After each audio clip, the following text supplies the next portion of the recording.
Hello, it's Diana from Raw Foods Made Simple. Now you may be thinking about going gluten-free if you haven't already. Some of you might have, or even wheat-free. I highly suggest gluten-free. But it does seem overwhelming, and I remember when I considered it, I was very confused and I was very overwhelmed, and at the time that I did it, there was not a lot available. Now there is a lot of gluten-free foods out there and breads and things like that. So many people actually have gluten intolerance but don't even realize it. There are a lot of symptoms associated with it. Some of them, just some of them, may be like headaches, allergy symptoms where you get sinus problems, stuffed up.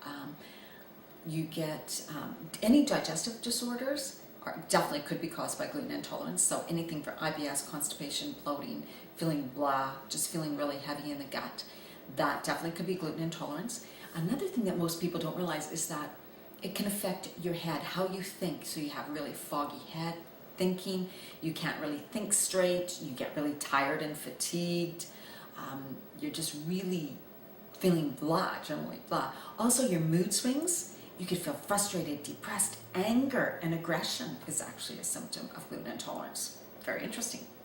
So yes, there are many products out there now that are gluten-free.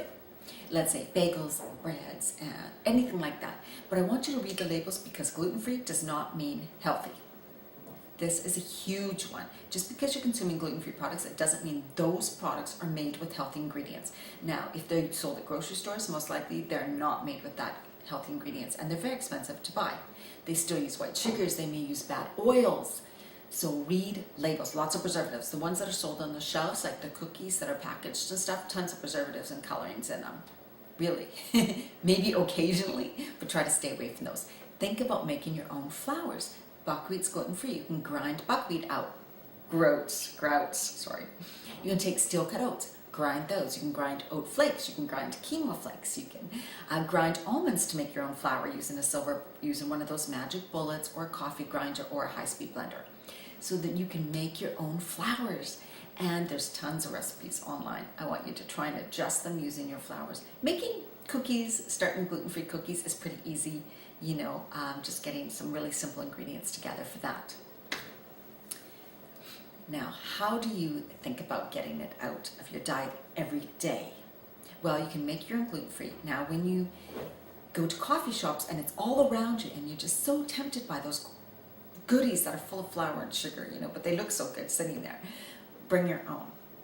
I know some places allow this and some places don't, but be very discreet. Keep your own little goodies in your purse or your bag and just take little nibbles. I bring fruit sometimes, I bring veggies, I make my own gluten-free snacks and I'll bring some of those. So really, so that you're not tempted, make sure you carry around some food with you so that you're not tempted at those places. When I considered going gluten-free, and when I did, there was no lot out there that was gluten-free that you could buy. So I was looking at raw food recipes, and that's where I ran into the fantastic crackers and breads and granola and scones, everything that you can make gluten-free. So I was hooked. I bought a dehydrator almost right away, an Excalibur dehydrator. I have a couple things here to show you. These are some of the crackers that I made. These are my pizza crackers, and they're made with just veggies, flax, and seeds, and so highly nutritious ingredients, and they taste fantastic, dehydrated. I also have some biscotti. That was one of my favorite things at a coffee shop.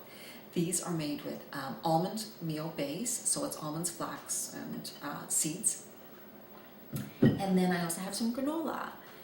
Granola, you can dehydrate it.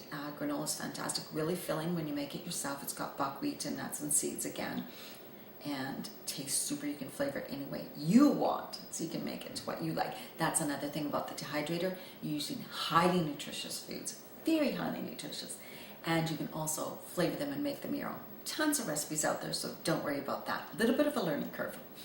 I'm going to be doing a recipe book for dehydrating along with many videos that go along with it so that you can see how it's done, because it is a learning curve, and that will be online soon. And so if this kind of overwhelms you, you really want to get gluten-free but you don't know how, I am going to be doing an 8-week course starting in July. I've done it offline. I'm bringing it online so that more people can join in. It's going to be online starting in July.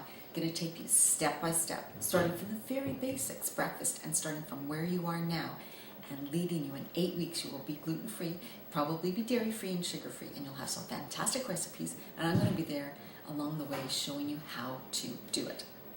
More information will be on my site at www.rawfoodsmadesimple as soon as I get it up. So look out for that. I also have a free recipe book on my blog as well, and a free smoothie challenge. So check those things out. All resources so that you can start eating healthier sooner. Thank you for joining me.